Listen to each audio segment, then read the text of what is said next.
что заглянули ко мне на канал. Меня зовут Вика, и мы с вами находимся в Ларнаке на Кипре. В этом видео я хочу вам показать Ларнаку, как она есть, без прикрас.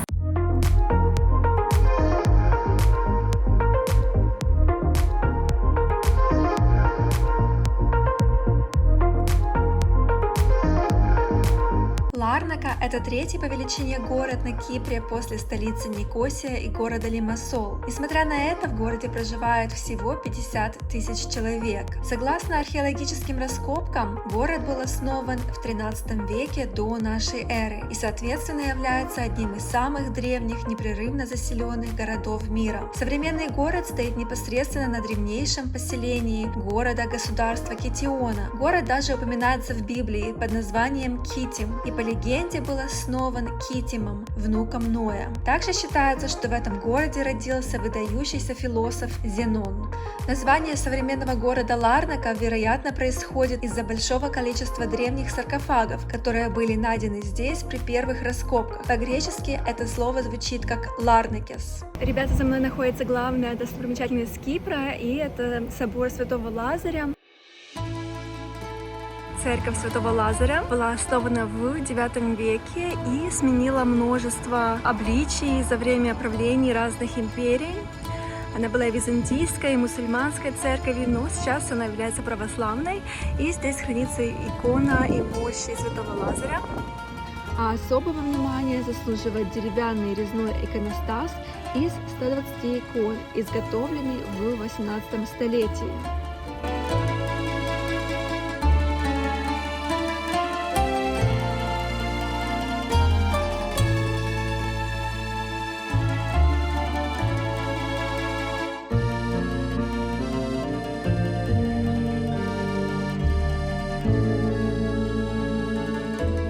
Еще одной достопримечательностью Ларнаки является одноименный замок. Эта средневековая крепость была основана в XIV веке и служила для обороны морского порта в период господства на острове венецианцев. После, вместе со всем островом, крепость перешла под власть Османской империи. За свою историю замок неоднократно перестраивался и реконструировался. Свой современный вид, сочетающий в себе черты романской и османской архитектуры, форт приобрел в XVII веке. В настоящее время в замке располагается исторический музей, а с крыши открывается вид на променаду и пляжи Ларнаки. Ребята, посмотрите, почему я не рекомендую Ларнаку.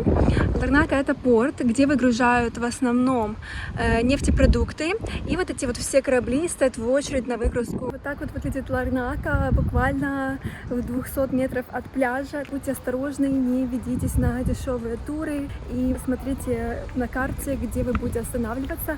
Я обязательно в своих влогах покажу, где лучше всего остановиться для отдыха. Конечно же, это не самый фотогеничный город. Если только у вас будет время, приедьте, посмотрите, да, на основные достопримечательности. Но я бы не рекомендовала целенаправленно сюда ехать, только если вам очень интересно и хочется посмотреть. Мне кажется, это единственный маленький парк в Ларнаке.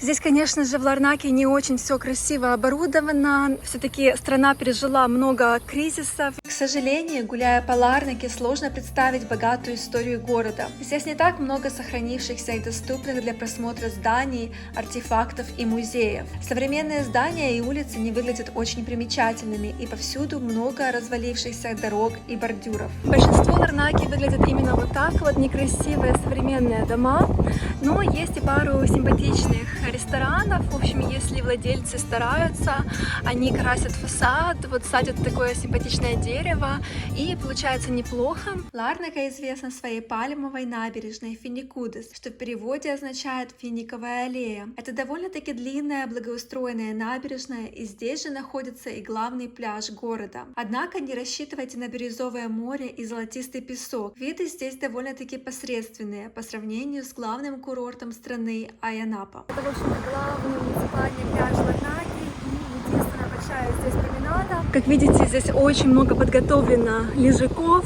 но в этом году, конечно же, все запоздалое здесь на Кипре, потому что не все страны еще пускают. Здесь постоянно прилетают самолеты, и пляж некрасивый абсолютно, песок очень серый. Да, здесь, конечно же, плюс то, что аэропорт находится очень близко. Если вы приехали без машины, то вы можете остановиться в этом городе и брать автобус, либо такси. Мы находимся на одной из главных улиц Ларнаки для шопинга. Ну, конечно же, здесь мало магазинов. Шопинг в Ларнаке не очень разнообразен. То, что легко найти и вы обычно не задумываетесь купить в других европейских городах, здесь бывает не найти. Это относится к некоторым товарам техники, косметики и даже некоторым спортивным товарам. В центре Ларнаки представлены такие магазины, как Zara, Mango, Bershka, Stradivarius, а также бренды купальников и белья Cezenis, Calcedonia и Intimissimi. Но, например, здесь нет H&M и магазинов люксовых брендов. Честно говоря, большинство магазинов это либо сувенирные лавки, либо немножечко старомодные такие магазины. Здесь, конечно, есть парочку и международных сетей, но, например, мне нужно было найти коврик для йоги, и я так его и не нашла. На этой улице постоянный поток машин, особенно вечером, потому что в Ларнаке очень много улиц с односторонним движением. По пути здесь ресторанчики, очень много туристических магазинов. В общем, здесь можно купить все, что вы хотите, начиная от сладостей киприотских до сувениров и даже оливковой олии, потому что на Кипре производят оливковую олию, и это считается сувенир. В Ларнаке находится самый большой аэропорт Кипра, поэтому, конечно же, сюда приезжает большинство туристов, и уже отсюда они разъезжаются по разным местам. Кстати, на Кипре считается самое большое количество машин на душу населения. Все местные ездят на машины даже в киоск за хлебом. Вот там вот находится главная автобусная остановка Ларнаки, и вот здесь вот работает фонтан вечером и на выходных. По всему городу находятся вот такие вот стоянки такси. Ловить такси именно на улице довольно-таки сложновато, нужно именно подойти к такой стоянке. Очень рекомендую арендовать машину, потому что без машины вы далеко не уедете. Все местные ездят на машине, публичный транспорт развит не очень хорошо. Здесь есть только автобусы, но автобусы курсируют очень редко, то есть вам нужно ждать примерно каждый раз по полчаса. Автобусы жаркие и медленные. Такси здесь не так уж и много. И если вы едете на длинное расстояние, такси получается довольно-таки дорого. То есть я рекомендую арендовать, конечно же, машину, если вы можете водить. И заметьте, здесь левостороннее движение, как в Англии, как в Японии, как в Австралии. Вот, то есть будьте осторожными, потому что часто даже и другие русскоязычные туристы могут забыть, что они едут по левостороннему движению. Я сейчас нахожусь в моем любимом кафе. Это лучшее хипстерское кафе здесь, в Ларнаке.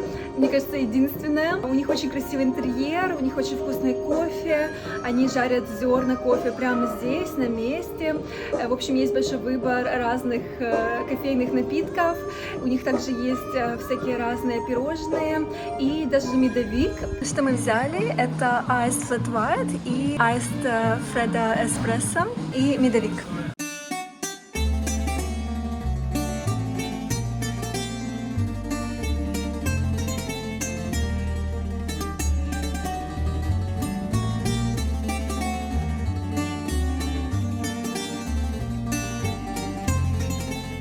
Ларнака довольно-таки маленький город. В принципе, если вы сюда приедете, вам хватит, я не знаю, 2 часа, скорее всего, чтобы все обойти. Конечно же, здесь приятно прогуливаться на променаде, потому что здесь не так много городов с симпатичными обустроенными променадами. За мной находится, конечно же, променада с ресторанами. Вечером здесь очень много людей.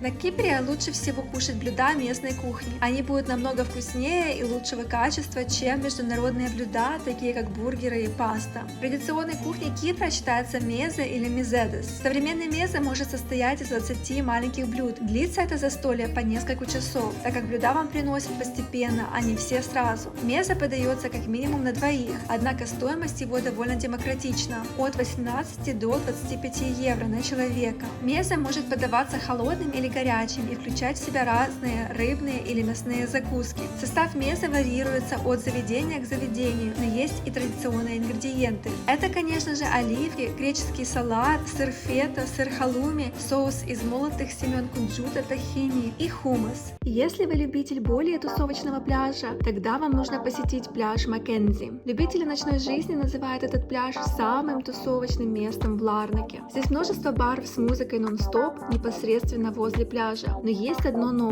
Неофициальным названием пляжа Маккензи является самолетный пляж. Этот пляж вплотную примыкает к забору главного аэропорта Кипра, и поэтому практически над головой пролетают и садятся самолеты. Так же, как и на пляже в центре Ларнаки, песок и цвет моря серые и непримечательные. Однако Маккензи пляж любят местные. По выходным здесь собирается приличная тусовка киприотов, приходят целыми семьями или компаниями и отдыхают весь день. Главным преимуществом Кипра и Ларнаки в том числе является климат и погода. Летом средняя температура воздуха составляет плюс 33 градуса и температура воды в море плюс 27. Для сравнения, вот так вот Ларнака выглядит в октябре. Конечно же, это уже конец сезона и здесь намного меньше туристов. Кроме того, все туристические места и рестораны начинают закрываться, однако погода держится очень теплой. Но уже с конца октября море начинает холодать, однако даже зимой средняя температура воздуха составляет плюс 15 градусов. В целом, отличная погода, безопасность и дружелюбность местных жителей делает Кипр отличным местом для отдыха. Помимо Ларнаки, здесь есть еще много интересных и более красивых мест для посещения. Я обязательно расскажу о них в моих следующих влогах. Подписывайтесь на мой канал, чтобы не пропустить.